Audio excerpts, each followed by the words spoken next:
Esses grandes portais, um dos problemas que eles têm é que eles acabam, e para o público em geral também, talvez até pelo jeito de fractário que os quadrinhos aqui no Brasil e nos Estados Unidos já tinham meio que naturalmente, eles acabaram incorporando a cultura pop, não necessariamente os quadrinhos, muito embora os personagens dos filmes sejam de quadrinhos, os quadrinhos ficaram para trás, né? As pessoas vão ver os filmes dos super-heróis, isso não se traduz em pessoas que leem quadrinhos, nem em comentários ou reflexões sobre os quadrinhos, né? Isso acabou incorporando o ser leitor de quadrinhos como uma espécie de minoria, digamos assim, como uma espécie de identidade, melhor dizendo, né? Então tem um tipo de pessoa, né? O que você está querendo dizer assim, por mais que a gente fale hoje em dia, por mais que tenha uma evidência da cultura pop, ou da cultura chamada geek, Isso. ou da cultura nerd, ela é uma cultura muito do cinema, no final das contas. Isso. E da indústria do cinema. Não é uma indústria de leitores de quadrinhos. Exatamente. E ela não forma leitores de quadrinhos, até porque a formação de leitora de quadrinho, para mim, começa na infância. Adulto é difícil você pegar um adulto que vai ver um filme de super-herói e o cara conseguir começar a ler quadrinhos porque o cara não entende a linguagem. Não digo nem tanto como pegou o cinema, pegou mais ou menos os quadrinhos como um hábito social. Um tipo de assunto, os quadrinhos não, desculpa, pegou a cultura pop como um hábito social, o tipo de relações, as camisetas que tu usa, chaveiros, essas coisas assim. Mas esse componente dos quadrinhos ficou para trás, né? E até é engraçado, porque se tu for ver, quando teve o grande sucesso do Batman, o primeiro filme, claro que teve o Super-Homem nos anos 70, mas quando teve a Batmania em 89, existia uma grande quantidade de quadrinhos que foram publicados para aquele público, né? E um pouco dessa forma de quadrinhos triunfou. Se tu for ver um conto de Batman, naquela época aquilo era excepcional, mas hoje em dia isso é um gibi de linha. E não adiantou.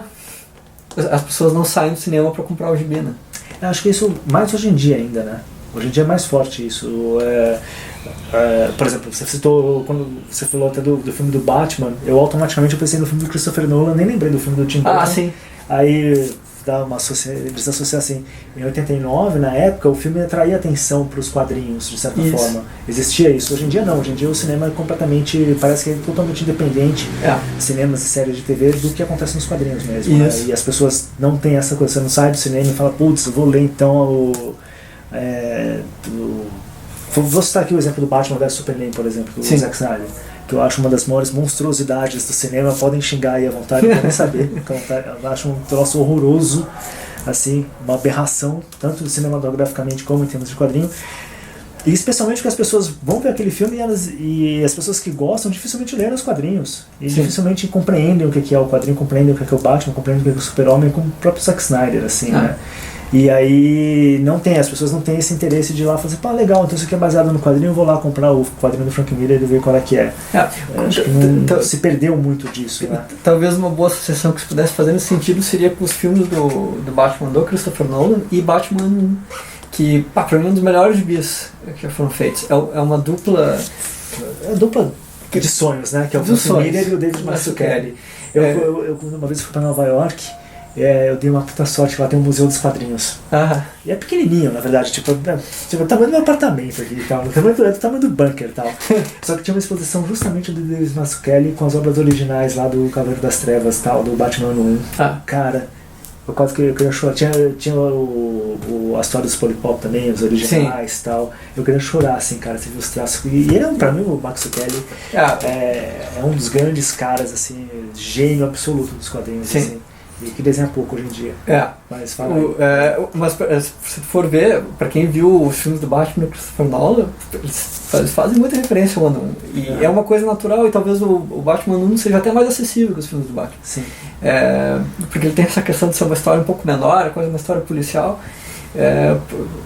Isso poderia ser uma coisa que se traduzir de uma forma muito direta, né? E não aconteceu. Mas acho que tem isso também.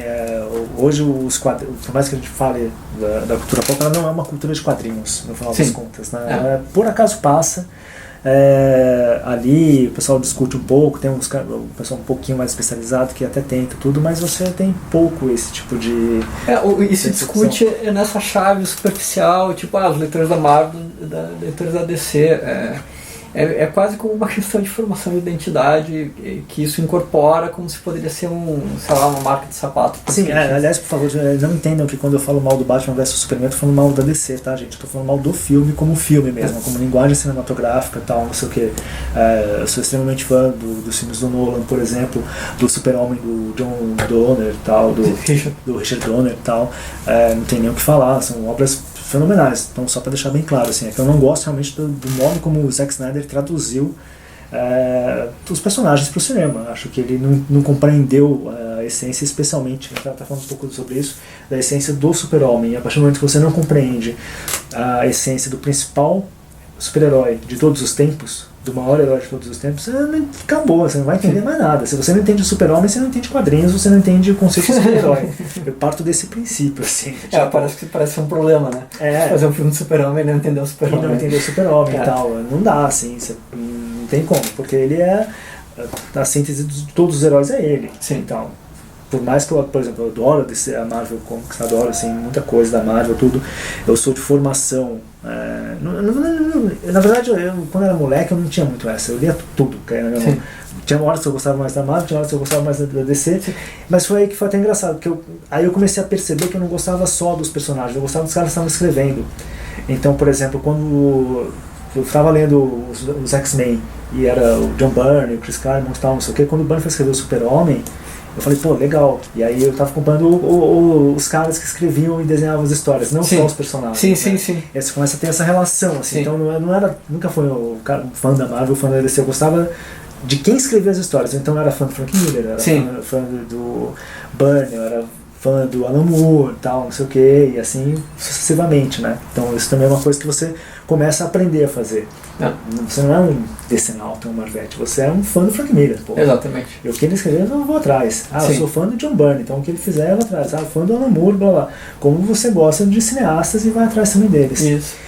Mas, desculpa, estou falando demais, mas só para encerrar, eu acho que o Snyder, como ele não compreende a essência do Super-Homem, ele aquele negócio, o núcleo da DC Warner está destruído porque ele não entende o principal personagem dos caras, assim. Sim. Então, tanto que você compara, assim, você fala, qual que é o único Super-Homem do cinema que vem na sua cabeça, é o Christopher Reeve. Sim. Acabou, o resto é genérico demais, assim. O Super-Homem, pra dar um desconto aí pro nosso amigo Snyder, o Super-Homem é um personagem que é mal compreendido. De tempos pra cá tá difícil acertar essa chave, e nos quadrinhos também. Na verdade, é que eu tenho uma teoria, né? Porque, aliás, eu sempre fui um grande defensor do Super-Homem, mesmo quando o Miller, na época do Cavaleiro das Trevas, tal, dá aquela encarada, eu sempre falei que é muito mais fácil você escrever uma história em quadrinhos do Batman do que escrever uma história em quadrinhos do Super-Homem. Sim. Porque o Batman tem sombras, tem nuances, e tem coisas que você consegue puxar dele. Humanidade, né? Tem a própria humanidade, e ele tem a paranoia, ele tem mais nuances. E é mais fácil o homem moderno pensar o Batman. Sim. O Super-Homem é um ideal. É um ideal de bondade, um ideal de generosidade, um ideal de autossacrifício, e é muito difícil as pessoas entenderem isso. Sim. E é muito difícil você ter um autor que consiga entrar nessa clave com ele, assim. Sim. De entender esses aspectos do Super-Homem. E as pessoas também não querem um personagem bonzinho, né? Sim. É difícil isso, assim, as pessoas não conseguem entender um personagem generoso, um personagem que se auto-sacrifica. E é muito mais difícil você escrever uma história dessas, né? Com certeza. E ainda mais esse salto aí, que hoje em dia que tem essa questão dos quadrinhos serem dados, que não é mais um entretenimento infantil, porque quando os quadrinhos eram um entretenimento puramente infantil, o Super-Homem era um grande sucesso e podia fazer aquelas histórias, que era uma coisa mais boba, assim, aquelas histórias da piscadinha no final de olho. E quando teve esse salto de tentar fazer histórias para as quais o Batman é um personagem propício, né? O Super-Homem não se adequou. Durante muito tempo tem uma história que na DC eles proibiram que fizessem histórias que o Super-Homem resgatasse um gato em cima de uma árvore. Então eles não souberam muito bem o que fazer com o personagem, né? O Byrne foi o último, acho que foi o último quadrinista que conseguiu fazer uma fase consistentemente boa do Super-Homem, mas é que o Byrne ele tem uma questão que muitas das coisas que ele fez nos anos 80 eram meio que uma resposta ao Watchmen, Cavaleiro das Trevas, assim, era como se ele estivesse tentando recuperar um aspecto nostálgico e aventuresco e mais solar dos quadrinhos, né? Formou ali uma espécie de divisão, né? O cara que fazia mais histórias de aventura e tal, e que era um super-homem, que é um excelente personagem para isso, enquanto que os outros tinham essa visão muito mais cínica e irônica, né? Mas na verdade, o próprio pessoal, acho que o Miller, pelo menos eu já vi o Miller falando muito sobre isso, e de certa forma de falar que ele, o Moore, o Gaiman e tal, eles meio que estragaram os quadrinhos. Tem essa coisa assim de falar, eles se tornaram muito adulto. Tanto que, inclusive, o Cavaleiro das Trevas 2 e até tal, o Miller, foi uma forma do Miller, tipo, desconstruir o que ele tinha feito, né? Sim. Ele, assumidamente, ele falou, também é muito sério, eu quero tirar essa seriedade toda dos quadrinhos e tal. Sim. E trazer esse aspecto mais leve, mais divertido, mais puro do quadrinho, né? Mais inocente, melhor dizendo, do quadrinho. E menos cínico, né? Menos cínico, o que é engraçado, porque o Miller é menos cínico, totalmente tipo, Miller, você é ok, legal, mas você não é tão assim, né? Você não é tão divertido, mas o Burnett, acho que o Burnett não, mas e o Super-Homem é esse aspecto, né? Mais inocente do quadrinho, do personagem, tudo, tem esse lado assim, e que ao meu ver é que o problema que o Snyder não conseguiu fazer. E aí, como no centro do universo da DC é o Super-Homem, mesmo do cinema, e aí tudo se desmilingua naquilo, né? E tal, fica tudo um peso enorme no negócio que não devia ter peso, assim, e tudo. DC vai ter algum trabalho aí, não sei o que eles vão fazer para encontrar. E bom, a gente tá falando aí de cinema e dos personagens tal, de quadrinho. Você acha que a linguagem do quadrinho ela ainda vai permanecer, ou a gente vai ficar rendido ao cinema mesmo e tudo? Não, existe uma circunstância empresarial, digamos assim, que eu acho que faz que a linguagem dos quadrinhos permaneça. Até deu coincidência que recentemente eu li um livro sobre a falência da Marvel, porque a Marvel em 94, 95, 96, por ali, ela entrou em processo de falência e tal. E nesse livro o cara fazia um comentário muito interessante, que quando eles estavam lá com a Marvel e tinha que ter alguém para comprar, e aquelas dívidas e tal, porque já naquela época a divisão de quadrinhos da Marvel era uma empresa que convivia com outras 6 empresas que faziam parte do grupo Marvel, e a divisão de quadrinhos era menos importante. A que dava dinheiro era de brinquedos, e o cinema não estava nem na jogada ainda. Então os quadrinhos, e por que eles permaneceram, né? Se já tanto tempo atrás, né? Eles conseguiram convencer aos interessados, aos compradores interessados, que uma coisa que os quadrinhos tinham de peculiar, ou que esses personagens tinham de peculiar, é que tu tem um departamento de teste que te dá um pouco de dinheiro. Se a Apple vai desenvolver um novo produto, eles têm que jogar milhões em cima de um negócio que, se aquilo maturar, eles podem lançar vão lançar o telefone, enfim, o que quer que seja. Os quadrinhos, eles ficam publicando aquelas histórias, e aquelas histórias são um teste para ver o que cola. Então ele é meio que um departamento de pesquisa de uma empresa grande, com a vantagem que é um departamento de pesquisa que dá lucro e não apenas consome dinheiro.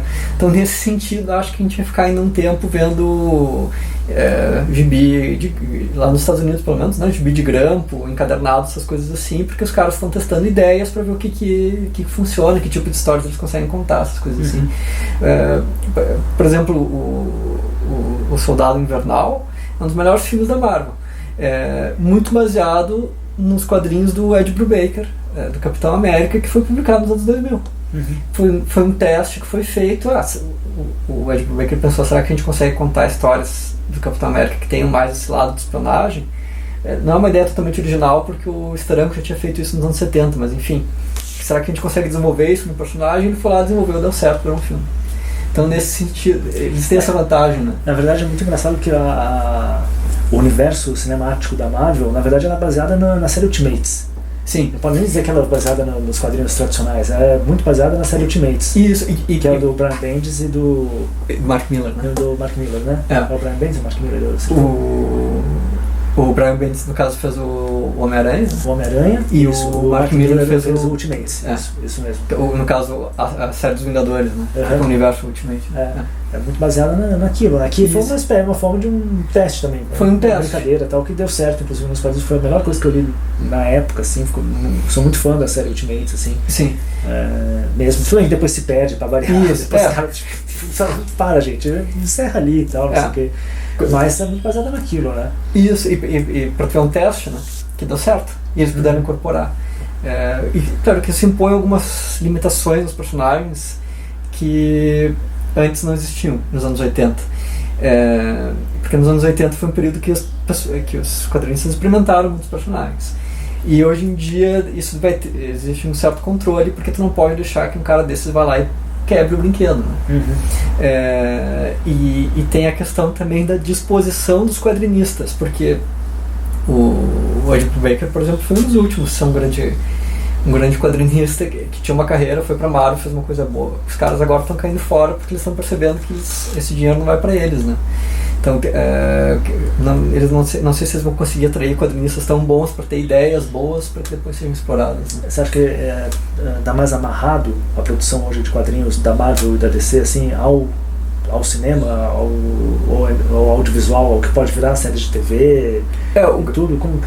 Eu acho que, não sei se a produção da Marvel ou DC, mas a cabeça dos quadrinistas sim. Porque ninguém vai ficar rico fazendo... Bom, o Frank Miller ficou, o McFarlane ficou rico, mas o normal não é ficar rico fazendo quadrinhos. Ainda mais que desenhista, porque é uma coisa muito trabalhosa, né? Então dá pra ver nitidamente que muitos desses caras, quando eles conseguem estabelecer um nomezinho, eles estão indo para um lugar que eles vão ser proprietários das ideias. Tipo o Mark Miller que está fazendo com o Millerverse, né? Exatamente. Ou o Ed Brubaker na imagem, lançando séries que de repente pode virar uma série de TV, que daí ele vai fazer o dinheiro dele. Não entendi. O que é uma nova dinâmica que está acontecendo mais tentadora para os caras que são criadores, né? Do tipo, ok, você pode ser mais um dentro da Marvel, dentro da DC, tem lá seu dinheirinho, você vai produzir tudo, não sei o quê. Só que se você quiser conquistar mais espaço, tanto que o Miller vai virar, já teve o Kick-Ass, mas acho que vai ter séries, vai ter mais filmes produzidos agora do Millerverse. Você vai lá e produz a sua própria universo, seus próprios personagens e não sei o quê. Uma vez eu acho que, se eu não me engano, numa entrevista do Mark Miller que eu li ele falando que o que ele aprendeu trabalhando pra Marvel é que não é lá o lugar que tu vai ter tuas ideias. As tuas ideias tu vai ter nos seus gibis, porque daí tu vai querer vender elas, né? Não, tu que vai vender elas, não vai fazer pra editora, né? O grande nome disso é o Robert Kirkman, que foi lá, fez e se tornou um grande acionista da imagem. Pra quem não sabe, o Robert Kirkman é o autor do Fear do The Walking Dead. Isso. Depois tem agora tem fora a série original, também tem a série Fear the Walking Dead e tal.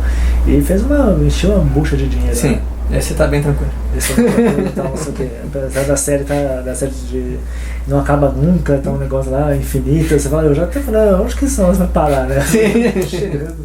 E tal, mas se deu bem. Se deu bem. E tudo. E mostrou um caminho, né? Eu acho que tem...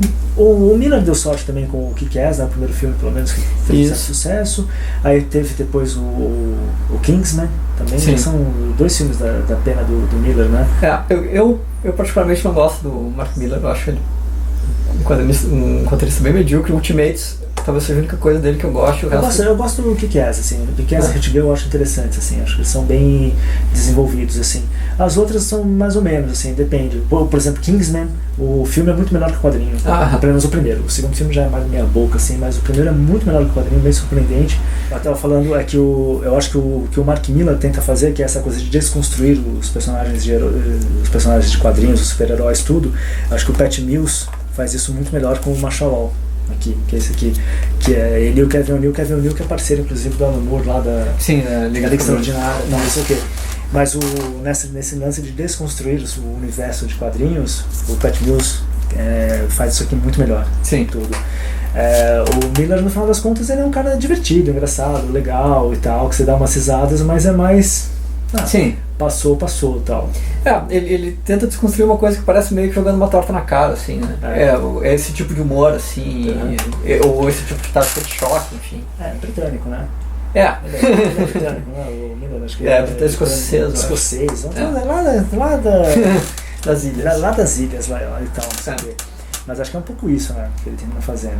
Isso. Mas eu me preocupo, assim, com um pouco com quadrinhos. Eu mesmo hoje eu leio pouco, assim, já li muito mais, mas aí é questão também de... Você vai tendo outros interesses, vai buscando outras coisas, tal, não sei o que, não tem tanto dinheiro para conseguir acompanhar tudo. Sim. Também. Não é no meu caso não é nem questão de falta de tempo, é falta de dinheiro mesmo. Então apoiem o canal aí, né, lembrando.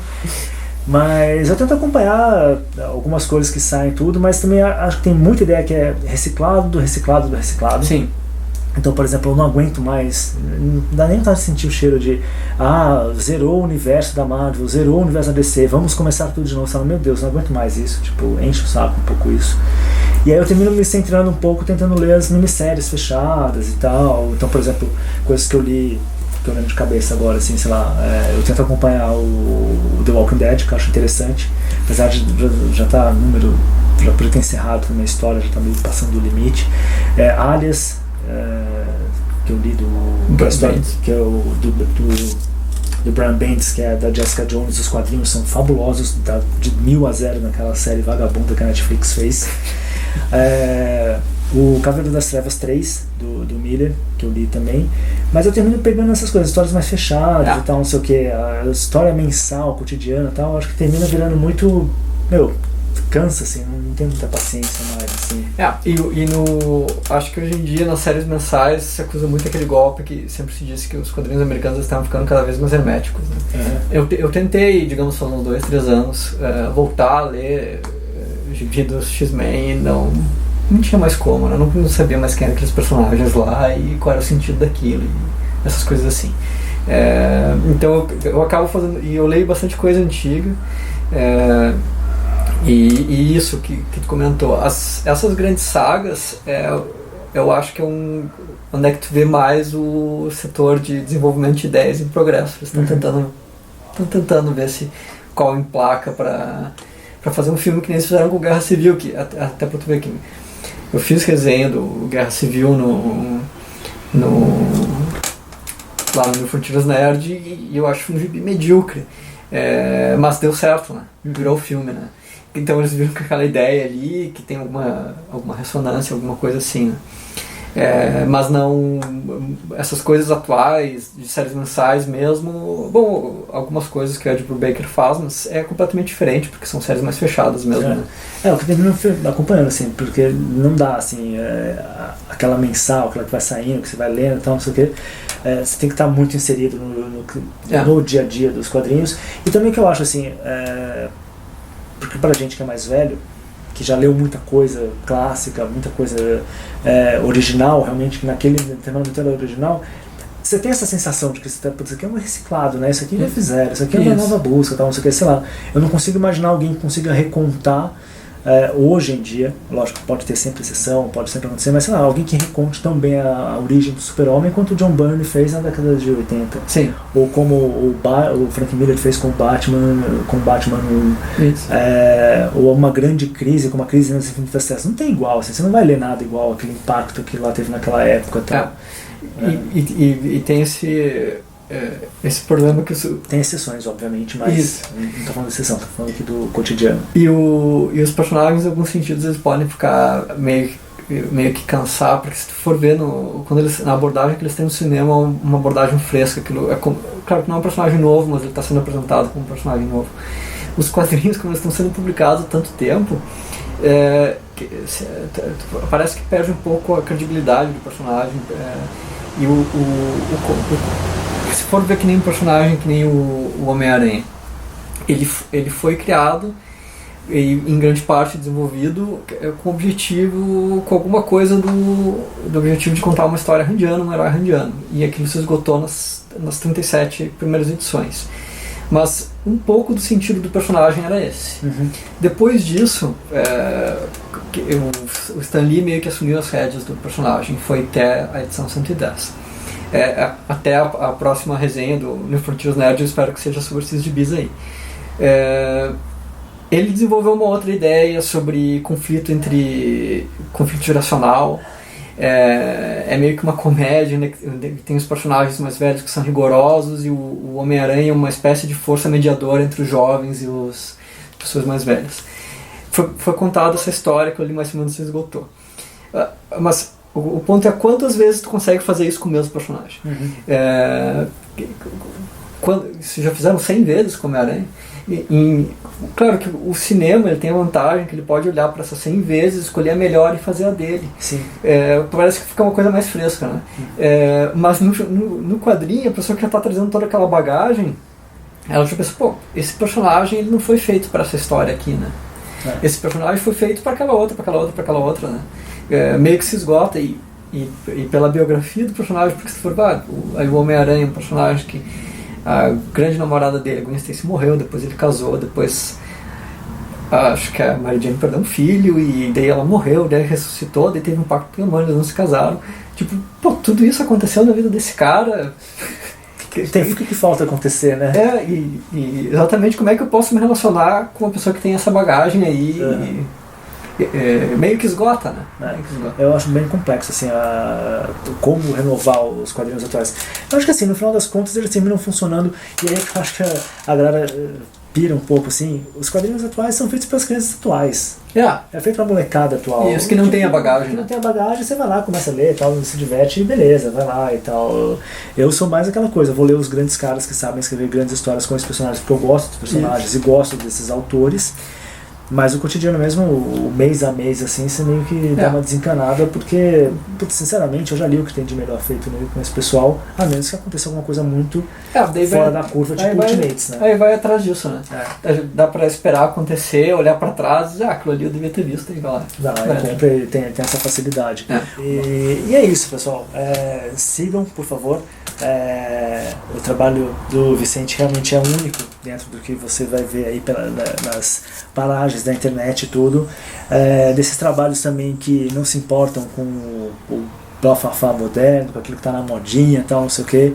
É trabalho para quem gosta de quadrinho, para quem gosta de arte, para quem gosta de cultura, para valer mesmo, assim, que quer realmente entender, se aprofundar, perceber outros aspectos dessas histórias e tudo, desses autores. Agradeço muito, Vicente, por ter aparecido aí do lado do sul. Isso. Lá do Rio Grande do Sul. Eu que agradeço o convite aí. Imagina. E tudo. Na próxima vez, quem sabe, você traz um chimarrão pra gente. Se bem que não agora nesse verão desgraçado aqui em São Paulo, tipo, a gente tá suando aqui, mas no inverno, quem sabe, um dia desses e tal. Talvez melhor uma camiseta do Inter. Não. Sempre bom, tudo bem, você torce pro Inter, então? Tudo bem, tem coisa pior na vida, sei lá, ser corintiano, por exemplo, ser petista, qualquer coisa do gênero. Petista é vermelho também. Muito obrigado, meu velho. Valeu. E até uma próxima dessas aí, pessoal. Tchau.